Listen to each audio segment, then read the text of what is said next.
धाकड़ खबर, बेखौफ सुबह बेबाक अंदाज। धाकड़ खबर के न्यूज रूम से मैं आपके साथ हूं अकरम रईस खान। एक कानून को धूम धड़ाके से पार्लियामेंट से पास किया गया था। हालांकि ये कोई पहली बार नहीं थी कि किसी कानून को धूम धड़ाके से पास किया गया हो और भोंपू मीडिया और उसके दलाल चाटुकार दंगाई पत्रकारों ने उसका गुणगान ना किया हो। लेकिन इस कानून के पास करते वक्त जो तस्वीर, जो इमेज उभारी गई थी अमित शाह की, उससे बताया और दिखाया गया था कि जैसे देश के पहले गृह मंत्री सरदार पटेल ने सब लोगों को आपस में जोड़कर एक भारत बना दिया था, इंडिया बना दिया था, तमाम राज्यों को आपस में मिला दिया था, वैसा ही काम भाजपा की एक बार सरकार बनने पर लौह पुरुष आडवाणी ने किया था। यानी कि तीसरे लौह पुरुष बनाकर दिखाए गए थे मीडिया के जरिए अमित शाह। और कहा गया था कि इस वक्त प्रधानमंत्री नरेंद्र मोदी से भी बड़ी वो शख्सियत है, एक के बाद एक वो बड़ा फैसला लेते जा रहे हैं। उन्होंने धारा 370 में बदलाव कर दिया, उन्होंने सीए कानून लागू कर दिया। लेकिन 11 दिसंबर 2019 को पार्लियामेंट से पास हो चुके इस कानून को अभी तक लागू नहीं किया गया है, जबकि राष्ट्रपति जो हैं उन्होंने 11 जनवरी 2020 को इस पर अपनी चिड़िया यानी कि दस्तखत बैठा दिए थे। लेकिन अभी तक ये कानून लागू नहीं किया गया। कहा जा रहा है कि कोरोना की वजह से लागू नहीं हुआ, नियमावली नहीं बनी है। लेकिन तमाम धरने प्रदर्शन जो शाहीन बाग जैसे शुरू हो गए थे और देश ही नहीं पूरी दुनिया में विरोध हो रहा था, उसके चलते सरकार बैकफुट पर चली गई थी। और अब तो डोनाल्ड ट्रंप भी नहीं है जी अमेरिका में, अब तो बाइडन बैठे हैं जो बात कर रहे हैं मानवाधिकार की। तो ऐसे में तो लगता नहीं है कि सरकार इतनी आसानी से सीएए को लागू कर पाएगी। तो क्या इस बात को कांग्रेस ने समझ लिया है कि सीएए लागू करना भी इतना आसान नहीं है भाजपा के लिए? वो जो बोल रही थी वो नहीं कर पाएगी। इसलिए प्रियंका गांधी ने कल असम में पहुंचकर सीधा हमला सीएए को लेकर भारतीय जनता पार्टी पर, नरेंद्र मोदी पर डायरेक्ट हमला बोला। उन्होंने बोला कि असमिया पहचान को खत्म करने के लिए भाजपा सीएए लागू करना चाहती है, लेकिन अगर हमारी सरकार बनी तो हम यहां पर सीएए लागू नहीं होने देंगे, उसके खिलाफ कानून पास कर देंगे। कैसे प्रियंका गांधी ने असम के तेजपुर में मंच से खड़े होकर गारंटी दी है, वादा नहीं किया है, उनकी जबानी सुन लीजिए, फिर कुछ चीजें आपके सामने रखने की कोशिश करता हूं। अपना लोग बहुत समय मोर बाबे अपेक्षा करोड़ बाबे बहुत धन्यवाद मोर भाई नी खोकल रोदत बहुत कष्ट पाइसे, आपका बहुत बहुत धन्यवाद। लेकिन मैं सिर्फ इतनी आसामी जानती हूँ बाकी आपको हिंदी में सुनना पड़ेगा। जय आई असम, असम की धरती आपकी माँ है, इस धरती माँ की जय, इसके हरे भरे बगानों की जय, हरे भरे बगानों में काम करती हुई सारी श्रमिकों की, जो सुबह से शाम तक कड़ी धूप में काम करती हैं, उनकी जय, इस प्रदेश की नदियों की जय, यहाँ की जाति जनजाति की जय, यहाँ की बहुरंगी संस्कृति की जय, यहाँ की मिट्टी की जय, जिसने आपको अपनी पहचान दी। ये वो मिट्टी है जिसने आपको अपना अस्तित्व दिया।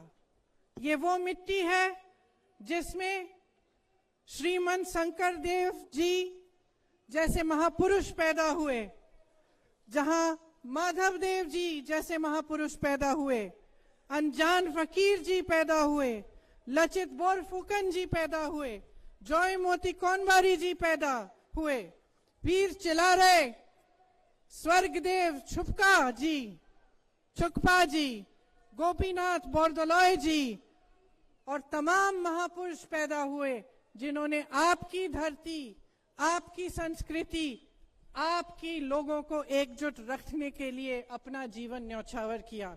आज यहाँ खड़े हुए मैं उन सब महापुरुषों का नमन करती हूँ और आपको याद दिलाती हूँ कि ये उनकी धरती है और जो अस्तित्व आपका है, उस अस्तित्व के लिए उन्होंने जीवन भर लड़ा।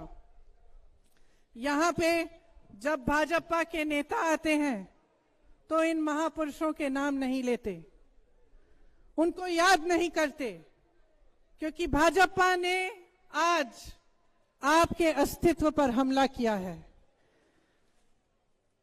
असम के अस्तित्व पर वार कर रहे हैं। वे समझ नहीं पाए हैं कि आपकी इस मिट्टी ने आपको क्या दिया है और आप इस अस्तित्व पर कितना गर्व करते हैं। उन्होंने चुनाव से पहले कहा था कि का को लागू नहीं किया जाएगा, लेकिन आपने देखा कि उन्होंने का को इंप्लीमेंट किया, उसे लागू किया। आपको याद होगा बहुत सालों पहले जब मेरे पिताजी राजीव गांधी जी ने असम का अकॉर्ड बनवाया था, उस समय हग्रामा जी भी मौजूद थे, तो सबसे बड़ी बात क्या की थी? उन्होंने कहा था कि आप अपनी संस्कृति को बचाकर रखेंगे और आप पर केंद्र से कोई डिक्टेट नहीं करेगा। भाजपा ने इन 5 सालों में इसका विपरीत किया है। उनकी क्रोनोलॉजी मैं आपको बताती हूं। चुनाव से पहले आपको कहा कि जाति माती भेटी की रक्षा करेंगे, का को लागू नहीं करेंगे। उन्होंने कहा कि असम अकॉर्ड का क्लॉज 6 लागू होगा। फिर आपके वोट मिले उन्हें, आपने उन पर भरोसा किया। वोट मिलने के बाद, चुनाव जीतने के बाद संसद में उन्होंने कहा पास किया। जब आपके पास दोबारा आएंगे तो शायद कुछ और कहेंगे, बड़े बड़े वादे करेंगे। आपने ये देखा है कि इन 5 सालों में जब जब आप पर संकट हुआ, आपने संघर्ष किया, तब यहाँ के प्रधानमंत्री आपके पास नहीं आए। देश के प्रधानमंत्री दिल्ली में ही रहे।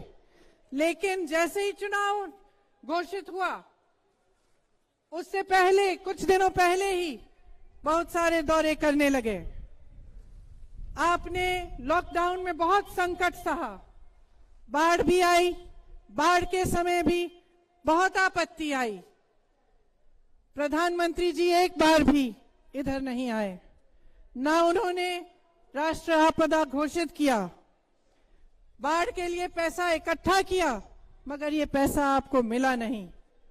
जब सीएए के खिलाफ आंदोलन हो रहा था, तब भी कोई यहां नहीं आया। जब टी ट्राइब संकट में थे, उस समय भी आपकी सुनवाई करने के लिए, आपकी समस्याओं को सुलझाने के लिए यहां कोई नहीं आया। लेकिन आप क्या उम्मीद रख सकते हैं? वो प्रधानमंत्री जो अपने घर के 4-5 किलोमीटर दूर लाखों किसानों के आंदोलन के बावजूद अपने घर से निकल के उन किसानों से बात नहीं कर सकते, तो वो यहां आसाम की धरती पर आपसे बात करने क्यों आएंगे? उन्होंने कुछ दिनों पहले कहा कि असम की चाय पर हमला हो रहा है। एक 21 साल की लड़की ने ट्वीट किया, उस वजह से ये कहते हैं कि असम की चाय, असम टी पर हमला हो रहा है। लेकिन खुद 5 सालों से असम की आइडेंटिटी पर हमला कर रहे हैं। आरएसएस, भाजपा के नेता लगातार हमला करते रहते हैं। उसके बारे में प्रधानमंत्री चुप रहे। देश भर में घूमकर इन्होंने का की बात की, लेकिन आपकी धरती पर आकर का की बात करने की हिम्मत नहीं हुई कि आपको वादे नहीं, लेकिन 5 गारंटी देंगे। वो 5 गारंटी क्या है? वो 5 गारंटी ये है कि सबसे पहले जब हमारी सरकार बनेगी तो का के ये कानून लागू होगा जिसके तहत यहां पे का लागू नहीं हो पाएगा। ये सबसे पहली है। दूसरा कि बिजली के 200 यूनिट आपको मुफ्त में मिलेंगे हर महीने। इसका मतलब है कि 1400 रुपए आपके बच जाएंगे बिजली के बिल से हर महीने। तीसरा गारंटी कि जो मेरी बहनें घर संभालती हैं, अपनी मेहनत से अपने पूरे परिवार की परवरिश करते हैं, बच्चों की परवरिश करते हैं और सबका देखभाल करती हैं, जिनको आज तक पूरी तरह से सम्मान नहीं मिला, उन बहनों को 2,000 रुपए हर महीने गृहिणी सम्मान के तौर पर मिलेगा। चौथा गारंटी ये है कि देखने दीजिए कि चाय के बागान में गई थी मैं आज सुबह। चाय के बागान की महिलाओं से जब मैं मिली तो उन्होंने अपने हाथ दिखाए मुझे कि यहां से उनकी उंगलियां एकदम सख्त हो गई हैं। सुबह से शाम तक धूप में काम करती हैं, कोई सुविधा नहीं है और मात्र उनको 167 रुपए मिलते हैं। तो चौथी जो गारंटी है वो गारंटी खास उन महिलाओं के लिए है, उन श्रमिकों के लिए है जो चाय के बागान में काम करती हैं। और क्या गारंटी है ये कि उनको 365 रुपए का वेतन मिलेगा। मुझे मालूम है कि आपको पहले भी इस तरह के वादे किए गए और मुझे मालूम है कि जिन्होंने कहा था कि 350 का वेतन मिलेगा उन्होंने सिर्फ पिछले हफ्ते चुनाव से पहले 217 का वेतन आपको वादा किया है कि मिलेगा, लेकिन आज तक वो भी नहीं मिल रहा है। तो मैं जानती हूं कि आपकी उम्मीद कम है, लेकिन यहां खड़े हुए मैं कहना चाहती हूं कि जैसे ही हमारी सरकार आएगी ये वादा नहीं आपको गारंटी होगा कि आपका वेतन 365 रुपए आपको हर रोज मिलेगा। पांचवा जो गारंटी है उसके तहत कांग्रेस पार्टी ये कह रही है कि जब हमारी सरकार बनेगी तो कम से कम 5 लाख सरकारी नौकरियां बनेंगी। अब ये गारंटी जो है सिर्फ ऐसे ही नहीं कहे हैं, एक पूरी टीम बैठी है, उन्होंने असम की अर्थव्यवस्था की हालत देखी है, ये सब आंकड़े पड़े हैं और एक पूरी योजना बनाई है जिसके तहत आप सबको ये गारंटी मिल रही है। सुन लिया आपने, एक एक चीज को छूने की कोशिश की प्रियंका गांधी ने और सीधे सवाल उठाए प्रधानमंत्री नरेंद्र मोदी की भूमिका पर कि जब यहां विरोध प्रदर्शन होता है तो वो यहां आने की हिम्मत नहीं जुटा पाते हैं। सीए को लेकर दूसरे राज्यों में बात करते हैं लेकिन यहां बात नहीं करते हैं। बंगाल में आप देख ही रहे हैं, कभी कैलाश विजयवर्गीय कहते हैं जनवरी से सीए लागू हो जाएगा, कभी अमित शाह ठाकुरगंज में जाकर मतुआ समुदाय के लोगों के बीच जाके कहते हैं मई तक का टाइम दे दो, मई के बाद सीए लागू कर देंगे।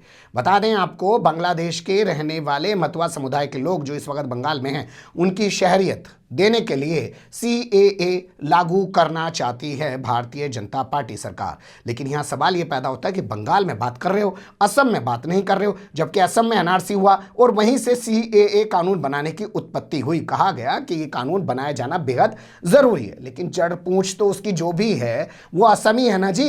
लेकिन असम में क्यों नहीं बोल रहे हैं, बंगाल में क्यों बोल रहे हैं? तो इसको भी ऐसे समझ लीजिए, एक फार्मूला आपके सामने आया होगा कृषि कानूनों को लेके, यानी कि किसानों से जुड़े हुए जो कानून हैं उनको लेके। कुछ लोगों ने कहा कि सब जहां विरोध हो रहा है वहां पे मत लागू करो भाई, पंजाब में ना लागू करो, हरियाणा में ना लागू करो, उत्तर प्रदेश में ना लागू करो, जहां विरोध हो रहा है वहां ना लागू करो, पूरे देश में लागू कर दो।